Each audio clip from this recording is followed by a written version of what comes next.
Miss universe का stage हमेशा से एक फैंटेसी वर्ल्ड माना गया है। एक ऐसा वर्ल्ड जहां हर कंटेस्टेंट एक ड्रीम की तरह लगती है। कॉन्फिडेंस, एलिगेंस और ब्यूटी का परफेक्ट कॉम्बिनेशन। बट क्या होता है जब ड्रीम लैंड के पीछे की हार्श रियलिटी बाहर आ जाती है? आज के वीडियो में हम मिस यूनिवर्स 2025 के ग्लिटर के पीछे छुपी dark politics, back stage humiliation, bias judging और सबसे कंट्रोवर्शियल मिस मेक्सिको के विन का ट्विस्टेड नैरेटिव ब्रेक डाउन करने वाले हैं। So sit tightly because this is going to be brutally honest. Girls जो सोचती हैं बट रियलिटी ब्रूटल होती है। छोटी छोटी गर्ल्स जब मिस यूनिवर्स देखती हैं वो सोचती हैं वाओ ये तो परफेक्ट लाइफ है, बस अच्छा चलना, अच्छा बोलना, क्राउन मिल जाएगा। Beauty plus confidence equal to success in their eyes. But reality is far more complicated. Truth ये है कि मिस यूनिवर्स एक फेरी टेल नहीं, ये एक मल्टी मिलियन डॉलर सिस्टम है जहां ब्यूटी के साथ साथ politics, PR machinery, sponsorship pressure, corporate branding सब कुछ एक साथ मिक्स होता है। गर्ल्स इमेजिन करती हैं कि ये एक प्योर टैलेंट प्लेटफॉर्म है, बट बैकस्टेज रियलिटी में अलायंस बनते हैं, कनेक्शंस का वेट होता है, मीडिया के नरेटिव जजेस को इन्फ्लुएंस करते हैं और सबसे बड़ा फैक्टर इंटरनेशनल इमेज स्ट्रेटजी। किसी कंट्री को ग्लोबल रिप्रेजेंटेशन देने का डिसीजन कभी कभी परफॉर्मेंस से ज़्यादा पॉलिटिकल होता है। ये सुनकर शॉक लगता है, but truth is pageant are not just about beauty, they are about global power perception. Miss Mexico की बेइज्जती, the humiliation arc, public humiliation by director. Miss Universe Thailand 2025 का डायरेक्टर नवाद ने एक लाइव स्ट्रीम स्टेज सेरेमनी में publicly Fatima को dumb head या dummy कहा। ये कन्फ्रंटेशन इसलिए शुरू हुआ क्योंकि उन्होंने कहा कि फातिमा उनकी प्रमोशनल सोशल मीडिया ऑब्लिगेशन नहीं फॉलो कर रही थीं, जबकि फातिमा ने अपनी तरफ से जवाब दिया तो उन्हें डायरेक्टर ने इंटरप्ट किया और सिक्योरिटी को बुला लिया गया। Walkout in solidarity. इस पब्लिक इंसल्ट के बाद डजन से ज्यादा कंटेस्टेंट इंक्लूडिंग कुछ बिग नेम्स वॉकआउट कर गए एज अ प्रोटेस्ट।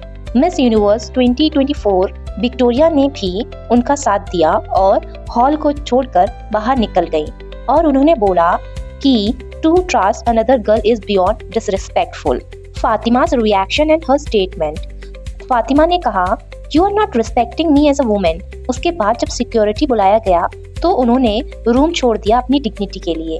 मीडिया में उन्होंने ऐड किया कि ये पेजेंट उनके लिए सिर्फ ब्यूटी का प्लेटफॉर्म नहीं है, अ वॉइस भी है जो रिस्पेक्ट की डिमांड करती है। Backlash and support. Miss Universe organisation ने उस बिहेवियर को पब्लिक एग्रेशन और सीरियस अब्यूज कहा। नवाद ने बाद में पब्लिकली अपोलोजाइज किया। मेक्सिको की पॉलिटिकल लीडरशिप ने उनका सपोर्ट किया। ये एक वुमेन राइट्स मूवमेंट बन गया। Miss Jamaica's fall. ये पार्ट सुनने के बाद आपको लगेगा कि ब्यूटी पेजेंट की ग्लॉसी दुनिया के पीछे जो डार्कनेस छुपी है वो किसी हॉरर मूवी से कम नहीं, क्योंकि जब मिस जमाइका स्टेज पर आई उनका फुट स्लिप होना एक नॉर्मल इंसिडेंट नहीं लग रहा था। ऑनलाइन क्लेम्स के हिसाब से the girl literally look terrified, जैसे वो बैक स्टेज से ही स्केर्ड आ रही थी। और सबसे बड़ा question, why was she scared? Internet पर थ्योरीज फ्लड हो गई। स्टेज लाइटिंग ब्लाइंडिंग थी, हील साइज मिसमैच थे, कोरियोग्राफी लास्ट मोमेंट पर चेंज की गई थी, डायरेक्टर ने प्रेशर बिल्ड किया था। कुछ फैंस ने ये भी बोला कि ऑर्गेनाइजर्स ने वार्निंग टोन दिया था कंटेस्टेंट को, one mistake and your entire ranking collapses. जब मिस जमाइका ने स्लिप किया तो उसके रिएक्शन में कॉन्फिडेंस से ज़्यादा फियर दिखा। उस मोमेंट पर क्राउड भी स्टन था, लेकिन शो तो बस चल रहा था, एज इफ नथिंग हैपेंड। यही सबसे बड़ा कंट्रोवर्शियल पॉइंट है। अगर एक कंटेस्टेंट विजिबली डिस्ट्रेस्ड है, अगर क्राउड शॉक्ड है, अगर परफॉर्मेंस कॉम्प्रोमाइज लग रही है, तो क्यों शो को पॉज नहीं करवाया गया? क्यों कोई ऑफिशियल एक्सप्लेनेशन नहीं दिया गया? इंटरनेट के मुताबिक because the director were under pressure to maintain perfect flow for international podcast, मतलब कंटेस्टेंट का wellbeing is not more important than TV aesthetic. Apparently नहीं। कुछ लोग कह रहे हैं कि मिस जमाइका को बैक स्टेज सपोर्ट भी नहीं मिला उतना जितना मिलना चाहिए था, which raises the question, is the show really about empowering women or just selling perfection on camera? Fans ने बहुत बार हाईलाइट किया कि क्वेश्चंस का लेवल अनइवन था। कुछ कंटेस्टेंट को डीप फिलोसफिकल क्वेश्चन मिले, जैसे ग्लोबल कल्चरल इक्विलिब्रियम, और कुछ को basic personality based question. This question disparity made people suspicious. फिर स्कोरिंग पैटर्न में भी वियर्ड स्पाइक्स और ड्रॉप्स दिखे। कुछ कंटेस्टेंट को उनके परफॉर्मेंस से लो स्कोर मिला। फैंस को बिल्कुल समझ नहीं आया। Comments literally flooded. This feels scripted. Politics is obvious. Winner decided पहले से ही था। Bias was visible.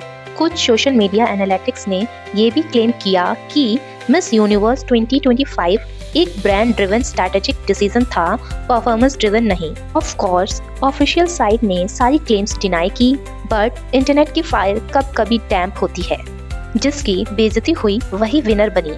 Miss Mexico crown twist. अब सबसे आयरॉनिक, सबसे सिनेमैटिक ट्विस्ट, मिस मेक्सिको का क्राउन।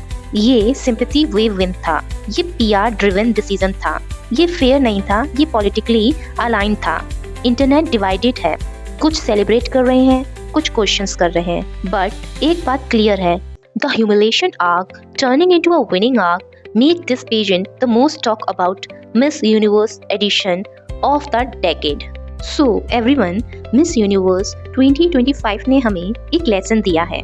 क्राउन सिर्फ हेड पर नहीं बनता, क्राउन नरेटिव से बनता है। नरेटिव्स मीडिया क्रिएट करता है और मीडिया को इन्फ्लुएंस करता है पावर। तो अब मैं आपसे कुछ ब्रूटली ऑनेस्ट क्वेश्चन पूछना चाहती हूँ। क्या मिस मेक्सिको का विन फेयर परफॉर्मेंस पर बेस्ड था या पीआर ड्रिवन सिंपैथी आर्क? क्या मिस जमाइका का फॉल उनके स्कोर को अनफेयरली अफेक्ट किया? क्या जजेस के क्वेश्चन इंटेंशनली मैनिपुलेटेड थे? क्या मिस यूनिवर्स अब एक ब्यूटी पेजेंट कम और पॉलिटिकल ब्रांड शो ज़्यादा बन गया है? और सबसे बड़ा क्वेश्चन, अगर बेइज्जती इंसल्ट के बाद भी कोई ग्लोबल क्राउन ले सकता है, तो क्या हम ब्यूटी पेजेंट को अब भी फेयर ड्रीम प्लेटफॉर्म्स बोल सकते हैं? अपने थॉट्स कमेंट्स में ज़रूर लिखना, बिकॉज ब्यूटी में win the crown but truth win the conversations.